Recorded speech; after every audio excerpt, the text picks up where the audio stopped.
Hello दोस्तों, स्वागत है आप सभी का फिजिक्स मंडी के इस नए वीडियो में। दोस्तों, आज के इस वीडियो में हम इलेक्ट्रोस्टैटिक्स का अगला टॉपिक यानी कि दूसरा वीडियो हमारा इलेक्ट्रोस्टैटिक्स है ये, यानी कि आप लोग का जो चैप्टर है फर्स्ट चैप्टर उसका दूसरा वीडियो। अगर आपने मैंने पहले वीडियो को नहीं देखा हो तो डिस्क्रिप्शन से लिंक है दोस्तों, आप उस वीडियो को क्या कर सकते हैं, देख सकते हैं। दोस्तों, आज हम पढ़ने वाले हैं आवेश के प्रकार। जैसा कि दोस्तों मैंने इसके पिछले वाले वीडियो में आवेश के खोज को बताया है और मैंने बताया कि थॉमस ब्राउन ने ही सन 1646 ईस्वी में आवेश का नाम दिया था। यह बात हमने यहाँ तक पढ़ा दिया है दोस्तों। अब देखा जाए कि आखिर जो आवेश होते हैं, चार्ज जो होते हैं, वो कितने प्रकार के होते हैं। तो देखा जाए दोस्तों, अगर टॉपिक हमारा हेडिंग रहेगा वो क्या है, तो आवेश के प्रकार। हेडिंग है दोस्तों आवेश के प्रकार, types of charge, types of charge. दोस्तों, अब देखिए आवेश कितने प्रकार के होते हैं। तो आवेश होते हैं दो प्रकार के। सबसे पहला क्या होता है, धन आवेश, और दूसरा होता है ऋण आवेश। धन आवेश और ऋण आवेश होता है, और यह बात अमेरिकी वैज्ञानिक बेंजामिन फ्रैंकलिन ने बताया था कि आवेश कितने प्रकार के, आवेश दो प्रकार के होते हैं। सन 1750 ईस्वी में यह बात उन्होंने बताया था। हमने क्या कहा कि आवेश कितने प्रकार के, आवेश दो प्रकार के होते हैं। सबसे पहला कौन होता है कि धन आवेश, और दूसरा होता है ऋण आवेश। तो धन आवेश और ऋण आवेश का खोज बेंजामिन फ्रैंकलिन ने 1750 ईस्वी में किया था। तो इसको देखा जाए दोस्तों, लिख भी लिया जाए कि आवेश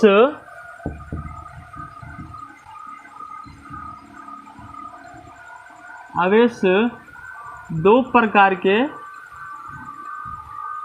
होते हैं, धन तथा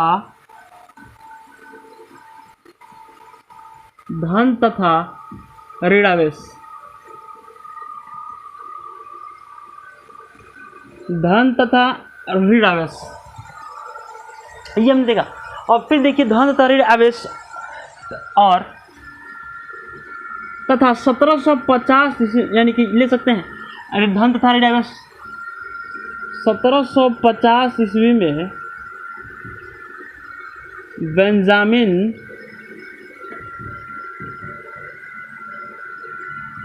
बेंजामिन फ्रैंकलिन ने यह बात बताया था।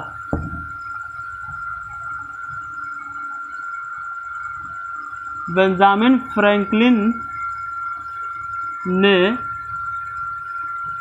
यह बात बताया था।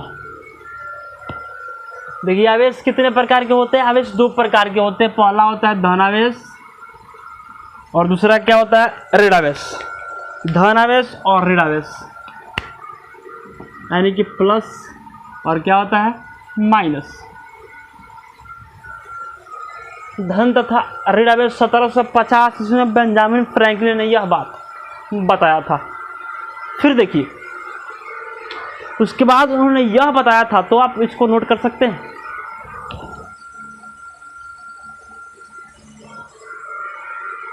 दोस्तों आप नोट कर लिए होंगे। अब देखिए उसके बाद बेंजामिन फ्रैंकलिन ने यह बताया था, बेंजामिन फ्रैंकलिन द्वारा यह बताया गया कि जब कांच को रेशम से रगड़ा जाता है, हमने क्या कहा कि बेंजामिन फ्रैंकलिन द्वारा यह बताया गया कि जब कांच को रेशम से रगड़ा जाता है तो कांच पर आए हुए आवेश धन आवेश लिया गया था।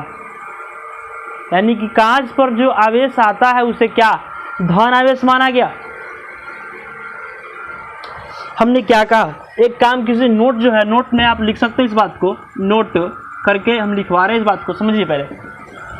बेंजामिन फ्रैंकलिन द्वारा यह बताया गया कि जब कांच को ऊन से रगड़ा जाता है, जब दोनों को रगड़ते हैं तो कांच पर जो आवेश उत्पन्न होता है वह आवेश को धन आवेश माना गया,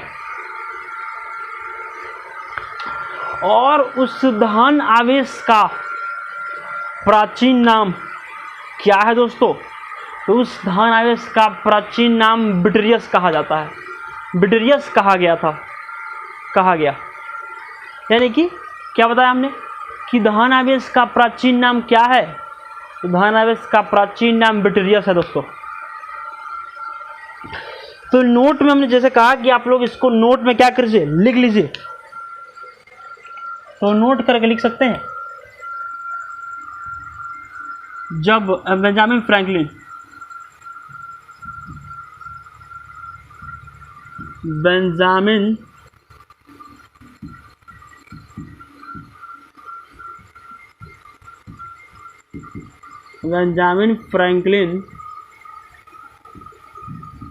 द्वारा यह बताया गया, बेंजामिन फ्रैंकलिन द्वारा यह बताया गया कि जब कांच को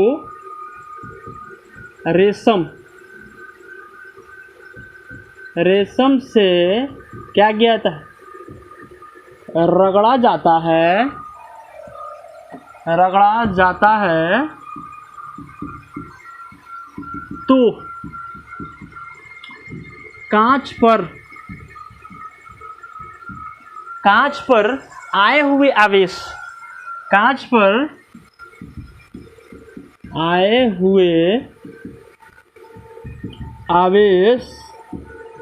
को धन आवेश तथा धन आवेश का प्राचीन नाम, धन आवेश का प्राचीन नाम क्या था दोस्तों? बिटरियस। धन आवेश का बिटरियस, यानी कि धन आवेश का प्राचीन नाम बिटरियस है, बिटरियस कहा गया। देखिए, धन आवेश का प्राचीन नाम बिटरियस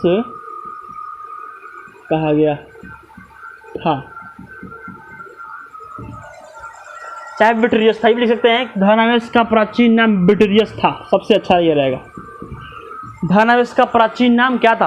बिटरियस था। तो यह बात उन्होंने बता दिया था। किसने बताया था? तो बेंजामिन फ्रैंकलिन ने।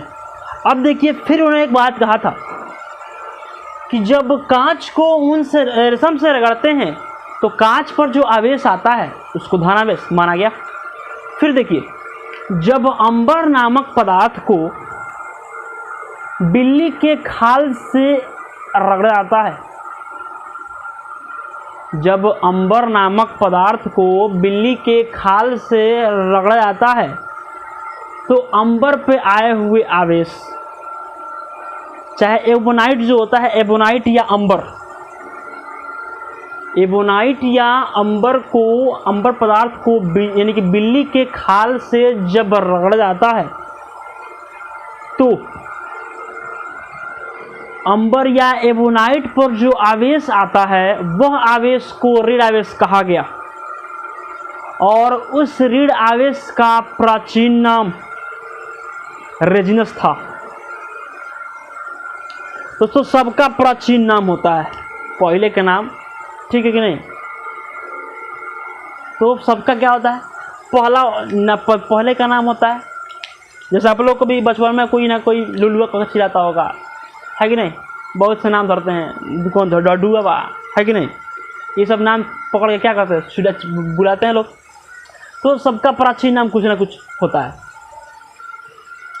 तो देखा जाए हमने क्या कहा कि इसका अब जो नोट नंबर 2 है उसको भी लिख लिया जाए कि नोट नंबर 2 जो है वो नोट फर्स्ट था, ये नोट नंबर 1 था दोस्तों, ये नोट नंबर 2। तो नोट नंबर 2 को देखा जाए हमने बताया यानी कि उन्हीं के द्वारा जब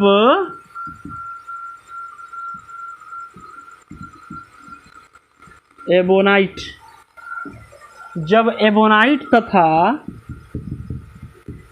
अंबर पदार्थ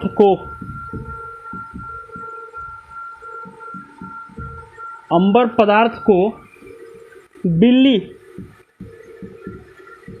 के क्या चीज खाल से रह जाता है, बिजली के खाल से रह जाता नहीं, बिल्ली के खाल से रगड़ा जाता है। तो क्या चीज पे? तो एबोनाइट या अंबर पे। तो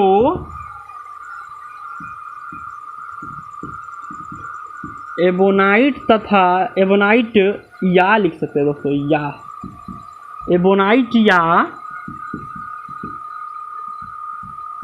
अंबर पर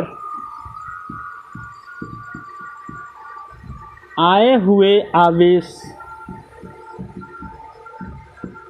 को क्या कहा गया? ऋण आवेश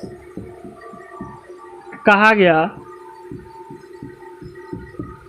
तथा ऋण आवेश का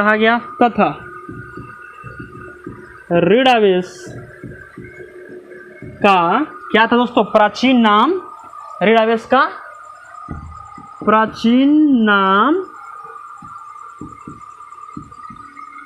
रेजिनस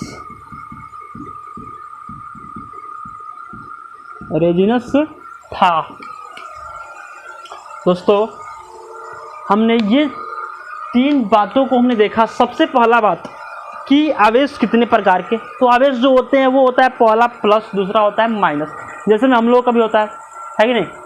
अगर कहा जाए कि मनुष्य की जाति क्या है, तो मनुष्य जाति 2 ही होते हैं, ठीक है, यानी कि पहला होता है फीमेल और दूसरा होता है मेल, है कि नहीं।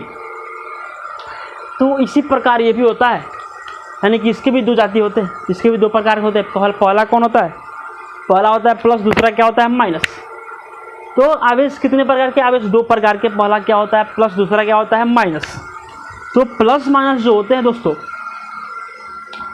तो यानी कि यह बात बेंजामिन फ्रैंकलिन ने 1750 ईस्वी में बताया था। यह बात बेंजामिन फ्रैंकलिन ने 1750 ईस्वी में बताया था, है कि नहीं। उसके बाद उन्होंने यही बताया था कि जब बेंजामिन फ्रैंकलिन द्वारा यह बताया गया कि जब कांच को रेशम से रगड़ा जाता है तो कांच पर जो आवेश उत्पन्न होता है वह आवेश धन आवेश कहा गया, और उस धन आवेश का प्राचीन नाम ड्यूटेरियस था। अभी हम उसको क्या कहते हैं? धन आवेश कहते हैं, प्लस कहते हैं, लेकिन इसका पुराना नाम क्या था? ड्यूटेरियस था। फिर उसके बाद एबोनाइट या अंबर पदार्थ को जब बिजली बोल रहे हैं मेरे हर बार जो क्या बोल रहे हैं कि जब अंबर या एबोनाइट पदार्थ को बिल्ली के खाल से रगड़ते हैं तो एबोनाइट या अंबर पर जो आवेश आता है, आया हुआ आवेश ऋण आवेश कहा गया, और साथ ही साथ इस ऋण आवेश का प्राचीन नाम रेजिनस था। यह बात दोस्तों उन्होंने बताया था, तो आप लोग इसे नोट कीजिए।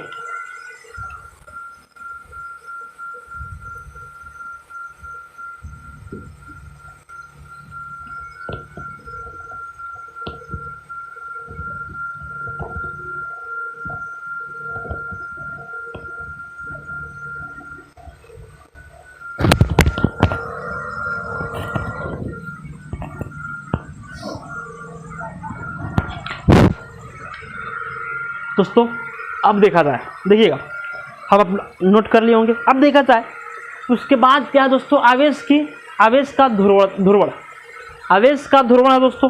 तो आवेश की ध्रुवता को देखा जाए कि आवेश का ध्रुवता होता क्या है। तो दोस्तों हेडिंग हमारा ये है, आवेश का ध्रुवता। हेडिंग नंबर अगला देखिएगा दोस्तों, क्या है, आवेश का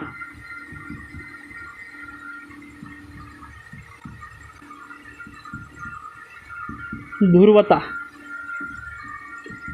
पोलैरिटी ऑफ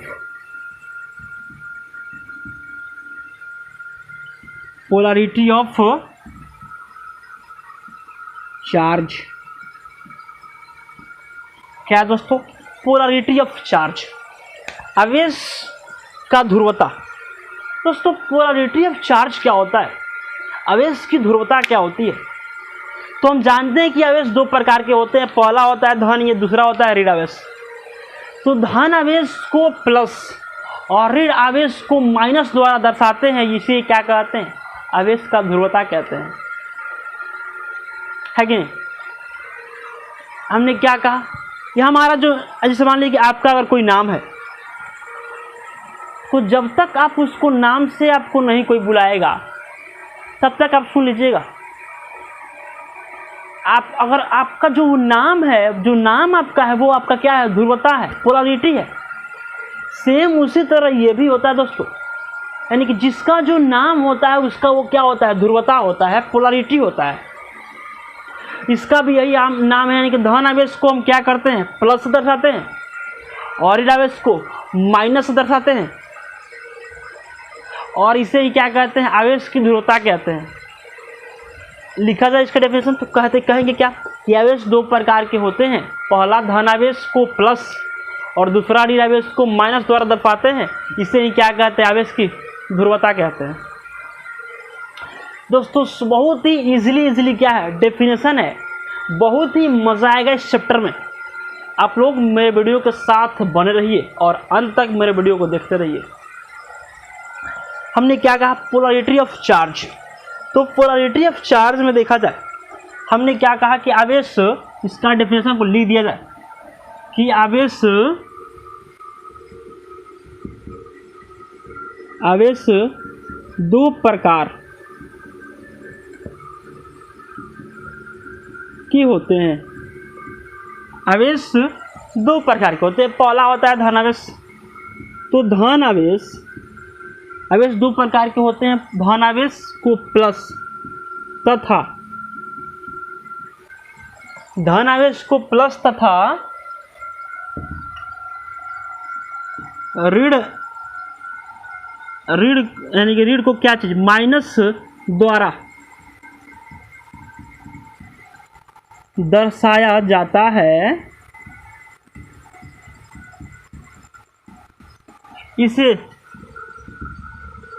इसे ही दोस्तों क्या कहते हैं, इसे क्या कहा जाता है, इसे ही आवेश की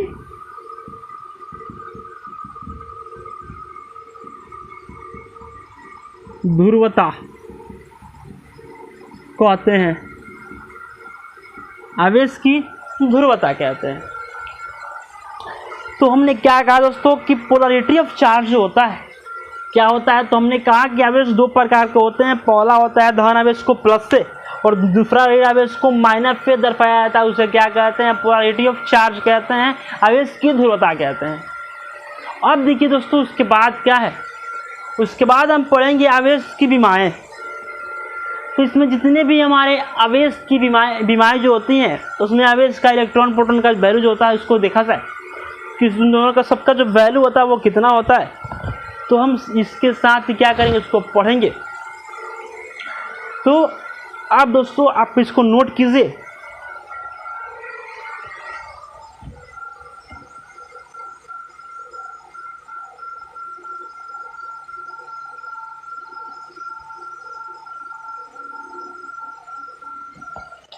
दोस्तों आपका हेडिंग रहेगा, हमारा हेडिंग ये है कि आवेश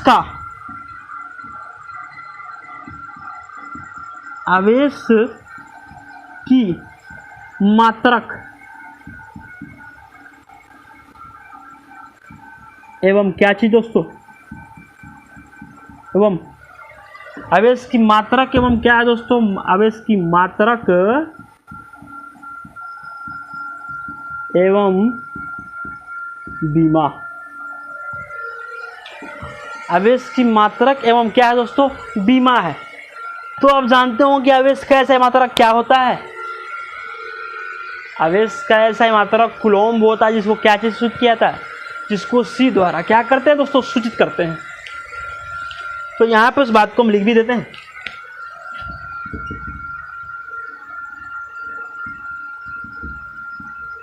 आवेश का एसआई मात्रक क्या होता है दोस्तों,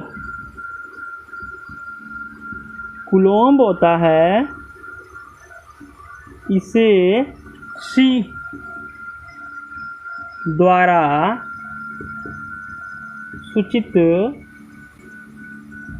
किया जाता है। इसे सी द्वारा क्या करते हैं, सूचित करते हैं दोस्तों। तो आप जानते थे इस बात को, अब तो पहले से भी जानते थे कि आवेश का ऐसे मात्रक क्या होता है, आवेश को यानी क्या सी द्वारा सूचित करते हैं, इस बात को आप जानते होंगे। आप नोट कीजिए दोस्तों।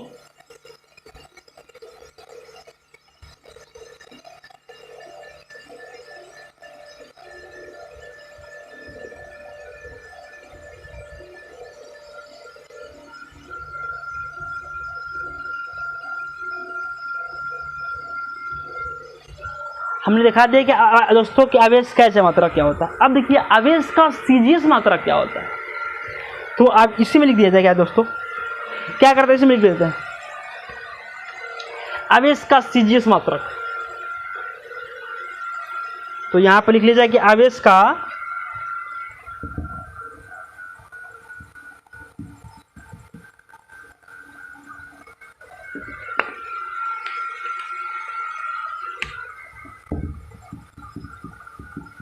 आवेश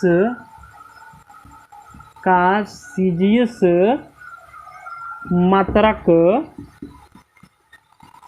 क्या दोस्तों, स्टेट कूलॉम्ब होता है। स्टेट कूलॉम्ब होता है।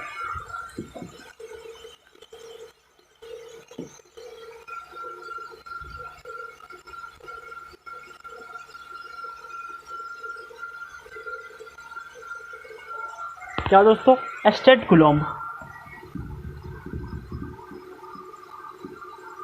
क्या कहा हमने दोस्तों कि स्टेट कूलॉम्ब होता है, या ESU या ESU इलेक्ट्रोस्टैटिक यूनिट। आवेश का एसआई, आवेश का सीजीएस मात्रक स्टेट कूलॉम्ब या ESU, इसको कहते हैं electrostatic unit. Electrostatic unit.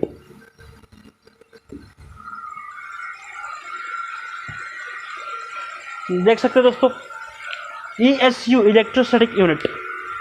ESU ये क्या सब क्या है कि आवेश का सीजीएस मात्रक है, आवेश का ऐसा मात्रक था। तो आज हमने इतना टॉपिक को देखा। अब बचा क्या हमारा, आवेश की बीमा, ये बच रहा दोस्तों। तो अब देखा जाए कि आवेश की बीमा क्या होती है। तो आवेश की बीमा के लिए क्या करते हैं, उस बोर्ड को रफ कर लिया जाए। उसके बाद देखा जाए कि आवेश की बीमा कैसी होती है, कैसे निकालेंगे आवेश की बीमा, और फॉर्मूला भी आप लोग जानते होंगे आवेश के बीमा का। दोस्तों मैंने बता दिया है। अब देखा जाए कि आवेश तो हमने इसकी जो सीजीएस मात्रक इसको लिखा। फिर देखिए अब ये नहीं कि देखा जाए कि एक कूलॉम्ब बराबर वैल्यू यानी कि ई यानी कि स्टेट कूलॉम्ब में कितना होता है, तो 3 × 10⁹ स्टेट कूलॉम्ब यानी क्या होता है, उसका वैल्यू होता है कूलॉम्ब होता है। हो गया कि नहीं। फिर देखिए 1 कूलम बराबर भी 3 × 10⁻9 ESU ही होता है। हो गया दोस्तों। तो मैंने दोनों का जो वैल्यू होता है वो समान होता है। हमने बताया कि दोनों क्या ये होता है, स्टेट कूलम या ESU इलेक्ट्रोस्टैटिक यूनिट होता है। फिर कहते हैं कि आवेश का अन्य मात्रक, आवेश का अन्य मात्रक भी होता है दोस्तों। अन्य मात्रक, आवेश का जो अन्य मात्रक है वो होता है क्या, उसे कहते हैं EMU इलेक्ट्रो, क्या दोस्तों, इलेक्ट्रो